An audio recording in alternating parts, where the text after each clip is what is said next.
भारत के IT, electronics, skill development और entrepreneurship minister Shri Rajeev Chandrasekhar जी हैं। सर, बहुत बहुत स्वागत है आपका न्यूज़ 18 के साथ बातचीत करने। Thank you. सबसे पहला question, you were born in Ahmedabad and today also we are interviewing you in Ahmedabad as a union minister. Your workplace is mainly focused in South India for some time and now across India. तो ये पूरा integration कैसा feel आपको लगता है? नहीं, मैं तो मुझे ये प्रश्न काफ़ी सारे टाइम पूछा गया है और हमेशा पूछते रहे हैं लोग कि आप कहाँ से हैं। और मैं एक फ़ौजी का बेटा हूँ, मेरे फादर एयरफोर्स में थे और ये बहुत मुश्किल था कहना कि मैं कहाँ से हूँ, क्योंकि बॉर्न तो मैं अहमदाबाद में था। मूल रूप से मेरे फैमिली हैं केरल से, लेकिन मेरा काफ़ी सारा टाइम मैंने कर्नाटक में बिताया है। मेरे 12 साल के स्कूलिंग मैंने 9 स्कूल में किए हैं, जो Jammu and Kashmir, north east, Delhi, south India में सब अलग अलग स्कूल में थे। तो मैं हमेशा कहता हूँ कि मैं एक भारतवासी हूँ और गुजराती भी हूँ, मैं केरल भी हूँ, मैं कन्नडिगा भी हूँ। तो ये है मेरा आइडेंटिटी एज एन इंडिविजुअल। लेकिन मैं हूँ एमपी कर्नाटक से। मैं पब्लिक सर्विस करता हूँ कर्नाटक के लोगों के ओर से। तो इसमें मेरे में कोई ऐसा कोई कन्फ्यूजन नहीं है in terms of who I represent as a state.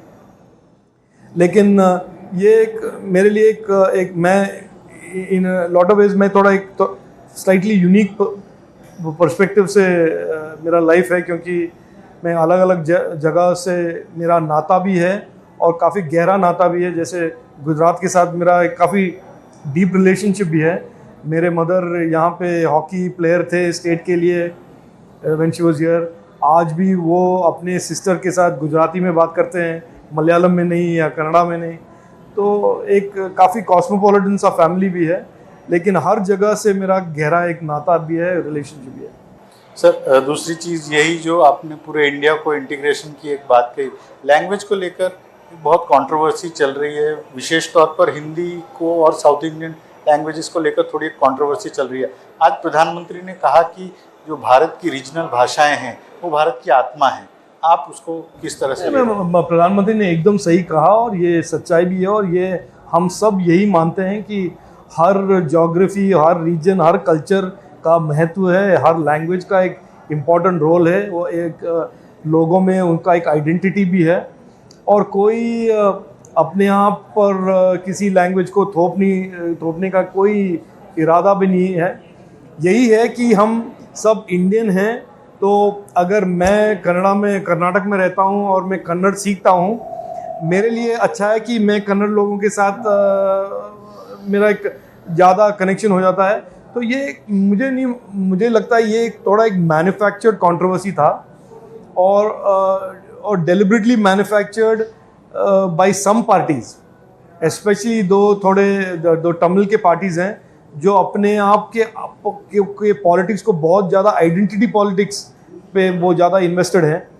तो मैं मानता हूँ प्रधानमंत्री जी ने आज साफ कह दिया है कि हर देश, हर राज्य, हर प्रदेश के कल्चर और लैंग्वेज का अपना महत्व है और हम सबको रेस्पेक्ट करना चाहिए और हम सबको रेस्पेक्ट करते हैं। ये पूरी बातचीत आपने साउथ इंडियन होते हुए हिंदी में इतनी अच्छी तरह से समझाई है, वही बता रहा है। यही मैं कहता हूँ मैं केरल का हूँ, मैं मलयालम जानता हूँ, मैं कर्नाटक का रिप्रेजेंटेटिव हूँ, मैं कन्नड़ जानता हूँ, लेकिन मैं हिंदी में भी बात कर सकता हूँ। मैंने यूपी के इलेक्शन टाइम में 9 पब्लिक प्रोग्राम किए हिंदी में। मैं सबको कहता था कि देखिए मैं मद्रासी हूँ और मेरे हिंदी पे हंसिए मत, लेकिन मैं ज़रूर प्रयत्न करूँगा कि आपके साथ मेरा एक कांटेक्ट बने और मेरे आइडियाज़ जो आप तक मुझे पहुंचाने के लिए मैं आपके भाषा में बात करूंगा। और ये हमारे लिए सब एक अच्छी चीज़ है कि हम अपने आप दूसरों के लैंग्वेज सीखें और ताकि हमारे जो रिलेशनशिप्स हैं दूसरे कम्युनिटीज़ के साथ या दूसरे स्टेट्स के साथ अच्छा बने। ये एक मैं मानता नहीं कंपल्शन है, but it is a good thing to do. Sir, आप गुजरात में आए हैं, गुजरात में अगले 3 दिन तक आपके लगातार प्रोग्राम है, सेंटर ऑफ एक्सीलेंस भी आप यहाँ खड़ा करना चाह रहे हैं। किस तरह से पूरे आप एजुकेशन व्यवस्था में किस तरह से सुधार लाने की कोशिश कर रहे हैं? मैं यहाँ तो 3 यूनिवर्सिटीज़ में युवाओं के साथ इंटरेक्शन के लिए आया हूँ। और मैं ये मैसेज देश भर में मैं हर जगह जब जाता हूँ यही मैं एक मैसेज देता हूँ। मैं नागालैंड में जाता हूँ, जम्मू कश्मीर में जाता हूँ, अभी गुजरात में आया हूँ, साउथ इंडिया में गया हूँ, कि ये जो 8 साल में हम 75 साल सेलिब्रेट कर रहे हैं इंडिपेंडेंट इंडिया के, 8 साल सेलिब्रेट कर रहे हैं प्रधानमंत्री मोदी जी के सरकार का। और मैं ये कह रहा हूँ युवाओं को कि ये जो कोविड के बाद इंडिया का एक रिस्पेक्ट बना है और इंडिया का एक नया रोल बना है, और जो इंडिया का अपना एम्बिशन प्रधानमंत्री मोदी जी ने रीसेट किया है और रीसेट हायर किया है, इससे युवाओं के लिए आने वाले सालों में इतने सारे एक्साइटिंग अपॉर्चुनिटीज़ उभर रहे हैं, निकल रहे हैं, कि आज के दिन में जो पढ़ रहे हैं, जो पढ़ने वाले हैं, ये सब समझे कि जो बीते हुए पिछले सालों में जो अपॉर्चुनिटीज़ लिमिटेड थे, आने वाले सालों में अपॉर्चुनिटीज़ बहुत ज़्यादा होंगे, और इंडिया को एक स्किल टैलेंट और टैलेंट हब के रूप में प्रधानमंत्री जी बनाना चाहते हैं, और ये उभर हो भी रहा है। और ये डिजिटाइजेशन का जो एक ट्रेन निकला है दुनिया भर में, उसका इंटेंसिटी ज़्यादा हो रहा है, और लोग दुनिया के सभी देशों के सरकार, कंपनियां, कंज्यूमर्स सब डिजिटाइज हो रहे हैं, और वो इंडिया की ओर देख रहे हैं to be a trusted partner for digital products and digital services. एक तो वो, दूसरा हमारे देश के इकोनॉमी में भी एग्रीकल्चर हो या फार्मिंग हो या हेल्थ केयर हो, जो भी ट्रेडिशनल सेक्टर्स हैं, उनमें सब में डिजिटल टेक्नोलॉजीज और एंटरप्रेन्योरशिप और स्टार्टअप्स के अपॉर्चुनिटी इतने उभर रहे हैं कि मैं मानता हूं कि आने वाले सालों में हमारे युवाओं के लिए जॉब्स ही नहीं, जॉब्स के साथ एंटरप्रेन्योरशिप की अपॉर्चुनिटीज़ बहुत सारा निकलेंगे और उभरेंगे। और मैं उसके बारे में चर्चा करने के लिए, उनको एक अवेयरनेस क्रिएट करने के लिए, उनमें एक पैशन लाने के लिए मैं ऐसे एंगेजमेंट करता हूं। और मैं मानता हूं कि अगले 2-3 दिन में मैं 3 यूनिवर्सिटीज़ में युवाओं को के साथ ये एक बातचीत होगा। और जो प्रधानमंत्री ने नेशनल एजुकेशन पॉलिसी का एक रिफॉर्म लाया है, उसके बारे में भी एक चर्चा।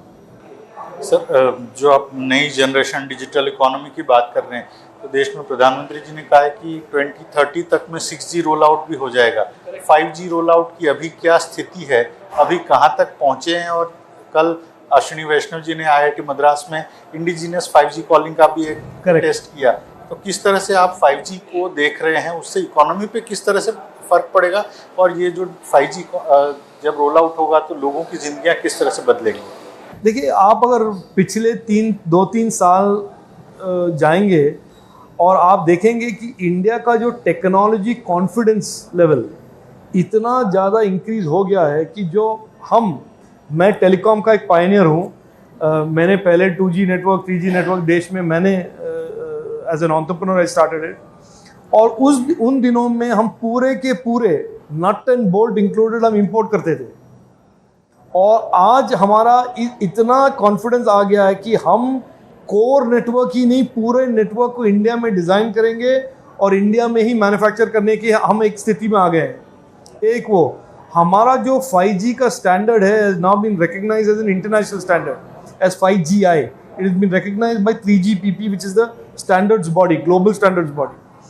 तो इंडिया का जो एक टेक्नोलॉजी कंज्यूमिंग नेशन का जो एक कैरेक्टराइजेशन था बहुत सालों से, कि टेक्नोलॉजी बनता था बाहर, हम कंज्यूमर थे, अभी उस नैरेटिव को हमने रीराइट कर दिया है प्रधानमंत्री मोदी जी ने, that we are now building the technologies that we will consume, number 1। Number 2, we are building the technologies that the world will consume. तो ये एक बड़ा एक टेक्टोनिक चेंज आ गया है हमारे टेक्नोलॉजी कैपेबिलिटीज़ में और टेक्नोलॉजी कॉन्फिडेंस में। तो 5G का मेरे हिसाब से बहुत ही जल्दी ऑप्शन होगा। भारत में बनाए गए कोर नेटवर्क के द्वारा 5G नेटवर्क्स बनेंगे, और बहुत ही जल्दी उसके ट्रांजिशन, उसका लीडअप होगा to 6G। And I think by 6G we will become दुनिया के 6G नेटवर्क प्रोवाइडर्स के इक्विपमेंट भारत से आने का काफ़ी, मैं मानता हूँ, काफ़ी चांसेस भी हैं, काफ़ी होप्स भी हैं, और काफ़ी पॉसिबिलिटीज़ भी हैं। कब तक ये स्पेक्ट्रम में जो ऑप्शन होगा, देखिए, कब तक मैं होने की ऐसे गुंजाइश डिटेल में नहीं जाना चाहता, लेकिन अश्विनी जी ने कहा भी है, प्रधानमंत्री जी ने कहा है कि 5G बहुत ही जल्द आएगा और 6G before the end of this decade. तो मैं मानता हूँ 6G we should expected by 26-27 that time frame 6G networks to be in India. Sir, एक चीज़ जो दूसरी सबसे बड़ा चैलेंज इंडिया के सामने अभी है, जिस पर आप लोग भी काम कर रहे हैं, सेमीकंडक्टर का जो एक शॉर्टेज पूरी इंडस्ट्री जो झेल रही है, चाहे वो ऑटोमोबाइल है, चाहे कंप्यूटिंग इंडस्ट्री है, चाहे मोबिलिटी है, सब लोग बहुत बड़े पैमाने पे झेल रहे हैं, जिसकी वजह से ओवरऑल ग्रोथ को थोड़ा सा धक्का लग रहा है। आप लोगों ने इंडिजिनस टेक्नोलॉजी उसमें लाने की कोशिश कर रहे हैं, कब तक ये पूरी तरह से आ जाएगी और इससे किस तरह का जो परिवर्तन है वो आएगा? नहीं, देखिए, बहुत अच्छा प्रश्न है। और ये अगर आप देखेंगे कि 10 साल पहले हमारा टेक्नोलॉजी नैरेटिव होता था अबाउट टेक्नोलॉजी सर्विसेज कंपनीज। आज के दिन हमने टेक्नोलॉजी सर्विसेज को भी एक्सपांड कर लिया है, इंटरनेट में टेक्नोलॉजी स्टार्टअप भी बनाए हैं, और हम अभी जल्दी से जल्दी इलेक्ट्रॉनिक्स के एरियाज में भी हम जा रहे हैं और स्टार्टअप भी हो रहे हैं वहाँ पे। और सबसे final layer in terms of complexity and innovation is semiconductor. और प्रधानमंत्री मोदी जी ने दिसंबर में 76,000 करोड़ का एक पैकेज ऐलान किया था, जिसमें मैन्युफैक्चरिंग भी होगा और डिज़ाइन इनोवेशन भी होगा। आज के दिन अभी एक महीने पहले बेंगलोर में 3 दिन का एक सेमीकॉन इंडिया कॉन्फ्रेंस भी हुआ था, और दुनिया के सभी सेमीकंडक्टर लीडर्स आए थे, और उन्होंने एक मत से कहा कि भारत बहुत ही जल्द एक सेमीकंडक्टर नेशन बनेगा। और इसका बेसिस ये है कि आज के दिन भी 20% ऑफ द सेमीकंडक्टर इनोवेशन जो दुनिया भर हो रहा है, उनका काम इंडिया में हो रहा है। तो प्रधानमंत्री मोदी जी का विजन ये है कि इनोवेशन तो हम करेंगे और उसको एक्सपैंड भी करेंगे, लेकिन यहाँ पर मैन्युफैक्चर और प्रोडक्ट भी करेंगे, ताकि 6G में जो सेमीकंडक्टर आएगा वो made in India semiconductor as well as design in India semiconductor हो। तो ये है विजन, और मैं मानता हूँ इसका प्रोसेस तो शुरू हो ही गया है, and I am very confident at the fulfilling prime minister Modi ji vision कि हम बहुत ही जल्द एक सेमीकंडक्टर नेशन बनेंगे। सर, PLI के बावजूद some few multinational companies they haven't come to India for manufacturing. Will that affect any of this process? ना, लुक, ये एक वर्क इन प्रोग्रेस है, क्योंकि हम अचानक एक सेमीकंडक्टर नेशन नहीं बन सकते। जैसे मैंने कहा किसी से 2-3 दिन पहले, 2014 में हमारा टोटल इलेक्ट्रॉनिक्स प्रोडक्शन होता था 1 लाख करोड़। 2020 में कोविड के पहले हम पहुंच गए थे 6 लाख करोड़, और हमारा टारगेट है 2025-26 में total target is 30 lakh crore. So ये हम एक ग्रोथ मोमेंटम हमने जो बनाया है, प्रधानमंत्री मोदी जी ने बनाया, तो it has come through PLI। ये सही है कि some sectors we have done very well, जैसे मोबाइल फोन। किसी सेक्टर में हमारे सक्सेस अभी थोड़ा धीरे चल रहा है, जैसे IT हार्डवेयर में। वो उसका 2-3 कारण है। एक तो उसका डोमिनेंट प्रेजेंस है चाइना में, 2-3 कंपनियां ही हैं दुनिया में, और तीसरा ये प्रॉब्लम भी था कि ये जो पूरा जो डिसरप्शन हुआ कोविड के कारण, IT का PLI अनाउंस हुआ था ड्यूरिंग कोविड। तो हम अभी काम कर रहे हैं कि IT का भी एक ग्रोथ मोमेंटम बने, ताकि हम जब $400 बिलियन का टारगेट रखें, उसमें IT का भी एक बड़ा सिग्निफिकेंट कंपोनेंट हो। सर, जो मोबाइल ब्रांड्स हैं, आपने कहा विदेश की कंपनियां ज़्यादा उसको आज की तारीख में इंडिया में जो बिगर पिक्चर है उसमें उन्हीं वही ब्रांड दिख रही है, विदेशी ब्रांड दिख रहे हैं। इंडिया का मोबाइल ब्रांड का ये तो ग्लोबल फिनोमेनन है ही कि सैमसंग और एप्पल डोमिनेट करते हैं, एंड्रॉयड और iOS डोमिनेट करता है। लेकिन हमने हमारे PLI स्कीम में, हर PLI स्कीम में प्रधानमंत्री मोदी जी का एक बड़ा क्लियर आदेश था कि हम इंडियन चैंपियंस के लिए प्रोविज़न बनाएंगे और उनको सपोर्ट करेंगे। हमारे इंडियन चैंपियंस हैं, लावा है, माइक्रोमैक्स है, काफ़ी सारे हैं ऐसे। मोबाइल फ़ोन इंडस्ट्री काफ़ी एक कंपेरेटिव बिजनेस है, और हाई एंड में सैमसंग और एप्पल का एक जो डुओपली है, उसका जो वर्ल्ड डोमिनेंस है, उसको तोड़ना इतना आसान नहीं है। लेकिन अदर कैटेगरीज जैसे वेयरेबल्स, हियरेबल्स, जो जो हम कहते हैं ना वेरेबल्स वेरेबल्स, उसमें आईटी सर्वर्स, उसमें सब इंडियन चैंपियंस का उभरने की पॉसिबिलिटी ज़्यादा है। आप खुद भी एक एंटरप्रेन्योर रहे हैं, आपने आईटी सेक्टर में आप we can say you were the corporate industry, one of the corporate industry, अब आप सरकार में हैं। How is the transition and how do you see this process as your career? मैं कोई कॉर्पोरेट था नहीं, कभी था नहीं। मैं हमेशा एक टेक्नोलॉजी पर्सन था। मैं 4-4.5 साल इंटेल में था, सिलिकॉन वैली में था। उसके बाद यहाँ पर आया, मैंने देश का पहले सेलुलर नेटवर्क बनाया। एक स्टार्टअप ही था, मैं कभी कोई बड़ा कॉर्पोरेट या कोई सेठ कभी नहीं बना मैं। और मैं छोड़ के उस बिज़नेस को मैंने सेल 2006 में किया। वो पहला यूनिकॉर्न था देश में। उसके बाद 2006 से मैं आज तक पॉलिटिक्स में हूँ, तो काफ़ी 16 साल हो गए कि मैंने बिज़नेस छोड़े हैं। तो मैं मानता हूँ मेरा ट्रांजिशन बहुत पहले से शुरू हो गया था। हाँ, ये ज़रूर है कि 2021 जुलाई में प्रधानमंत्री मोदी जी ने मंत्री बनने के लिए मुझे एक अपॉर्चुनिटी दिया है। ये मैं मानता हूँ कि एक मेरे लिए एक बड़ा ऑनर भी है, और मैं प्रिविलेज फील करता हूँ कि स्किलिंग और टेक्नोलॉजी दोनों क्षेत्र जो युवाओं के साथ काफ़ी जुड़ा हुआ क्षेत्र है, उसमें मैं थोड़ा इम्पैक्ट कर सकूं। मैं मानता हूँ मेरे लिए एक सौभाग्य की बात है, और मैं काम तो कर रहा हूँ। तो देशवासी और साथ में युवा स्पेसिफिकली सोशल मीडिया पे बहुत एक्टिव हैं। सोशल मीडिया रेगुलेशंस को लेकर एक बहुत बड़ी चर्चा देश भर में, दुनिया भर में चल रही है। आप किस तरह से देखते हैं कि कितना रेगुलेट होना चाहिए, कितना फ्रीडम होना चाहिए? नहीं, देखिए, इंटरनेट, मैं लेट 80s में मैं यूएस में था जब इंटरनेट का एक फिनोमिनन बन रहा था, और इंटरनेट का एक आइडेंटिटी था लोगों को जोड़ना। एक थोड़ा यूटोपियन आइडिया था कि हम इंटरनेट के बारे में अगर सोचेंगे तो इट्स कनेक्टिविटी, अच्छापन, only good comes from internet. ये था एक मोटा नैरेटिव। बट पिछले 10 सालों में हमने देखा है कि इंटरनेट में काफ़ी कमर्शियल इंटरेस्ट भी हैं, इंटरनेट में काफ़ी सारे क्रिमिनल एलिमेंट्स भी हैं, और इंटरनेट का काफ़ी सारे यूनिक सा यूज़र हार्म भी है। तो ये इस सब को बस मार्केट पे छोड़ना ये भी सही नहीं है।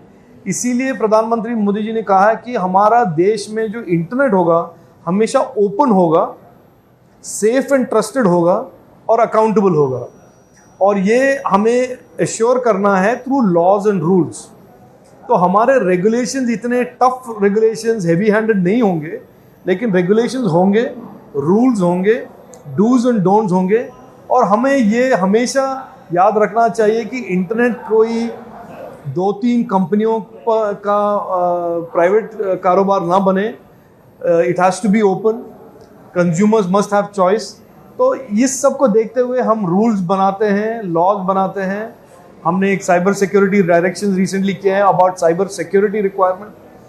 तो रेगुलेशन तो होना ज़रूरी है ही, लेकिन वो स्टार्टअप्स की दुनिया को पे कंप्लायंस बर्डन बनाए, ऐसा कुछ नहीं होगा। हम लाइट टच रेगुलेशन करेंगे, लेकिन कंज्यूमर्स को जरूर डिजिटल नागरिक, क्योंकि आज के दिन में 80 करोड़ इंडियंस हैं इंटरनेट में जुड़े हुए हैं, और 4 साल में वो बनेगा 120 करोड़। उनको प्रोटेक्ट करना, उनका सेफ्टी, उनका ट्रस्ट, और उनको अकाउंटेबिलिटी दिलाना फ्रॉम द प्लेटफॉर्म, ये सब हमारा काम ही है, कर्तव्य भी है, और उसके लिए हम रूल्स और लॉज बनाएंगे। ज्ञानवापी और इस तरह की बहुत सारी घटनाएं हो रही हैं, उसका क्या बिजनेस एनवायरनमेंट से कुछ लेना देना होगा आने वाले समय में? कुछ देखिए, मैं इस इश्यू पे इतना एक्सपर्ट हूँ नहीं, लेकिन मैं ये बोल दूँ आपको एज अ सिटीज़न कि हमें ये एक्सेप्ट करना चाहिए कि हिस्टोरिकली हमारे देश में काफ़ी सारे फॉल्ट लाइंस हैं बिटवीन कम्युनिटीज़, और उस फॉल्ट लाइंस को हम एक्नॉलेज ना करें तो वो अच्छा नहीं है, ठीक भी नहीं है। लेकिन एक्नॉलेज करके उसको एक लीगल मेथड, सिविलाइज मेथड से रिजॉल्व करें, डिस्प्यूट्स को रिजॉल्व करें, वही हमारा एक शक्ति हो सकता है, हमारा डेमोक्रेसी का एक सिग्नेचर हो सकता है।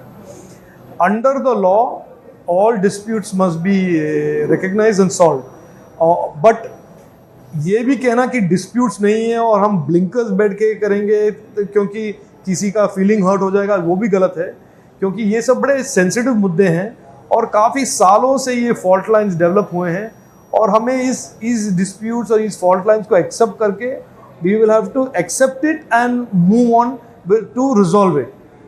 लेकिन उसको डिनाई करना, to live in denial is also wrong, but to go outside the law is equally wrong. Sir एक चीज़ सिर्फ अंतिम सवाल, देश में इतने आपने कहा 80 करोड़ डिजिटल सिटीजन हैं, अब डिजिटल नागरिक कहता हूँ मैं। हाँ, डिजिटल सिटीजन है, उनके लिए आने वाला भविष्य किस तरह से आप देख रहे हैं, उनकी ज़िंदगी किस तरह से चेंज होने वाली है? बहुत मैं मानता हूँ ये एक प्राइम मिनिस्टर मोदी जी का एक बड़ा यूनिक कंट्रीब्यूशन, एजुकेशन से लेकर, हाँ, यूनिक कंट्रीब्यूशन है in terms of defining the role of technology.